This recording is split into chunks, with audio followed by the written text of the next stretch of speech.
యేసు రక్తమే జయం పరిచర్య ప్రైజ్ ద లార్డ్. మార్చి 22వ తేదీ 2025. ఈరోజు దేవుని వాక్యము. నా పక్షమున నుండని వాడు నాకు విరోధి, నాతో కలిసి సమకూర్చని వాడు చెదరగొట్టువాడు. మత్తయి సువార్త 12వ అధ్యాయం 30వ వాక్యము. దేవుని రాకడ సమీపముగా ఉన్నది. ఈ వాక్యం ద్వారా దేవుడు మనల్ని హెచ్చరిస్తున్నాడు.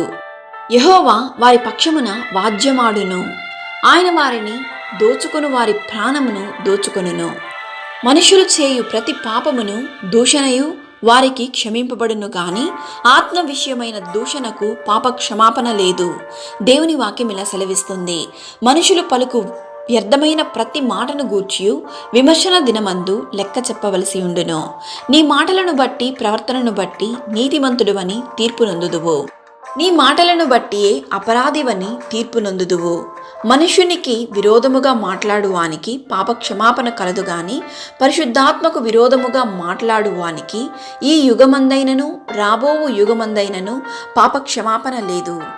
ఈరోజు ఈ వాక్యం వింటున్న ప్రియ దేవుని బిడ్డ, ఇంతవరకు నీవు దేవుని సన్నిధి చేరకుండా, ప్రార్థించకుండా, పరిశుద్ధ గ్రంథాన్ని ధ్యానించకుండా సమయాన్ని వృధా చేస్తున్నావేమో. ఒక్కసారి నిన్ను నీవు పరీక్షించుకో. విశ్వాస యాత్రలో సోలిపోయి ఉండొచ్చు, కానీ ఈరోజు దేవుడు నిన్ను ఈ వాక్యం ద్వారా హెచ్చరిస్తున్నాడు. దుర్దినములు రాకముందే, ఉగ్రత దిగి రాకముందే నిన్ను నీవు యేసయ్యకు సమర్పించుకో.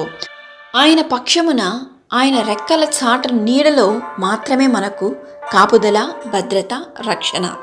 ప్రభు అయిన యేసుక్రీస్తు కృప మనందరికీ తోడై ఉండును గాక. ఆమేన్. God bless you.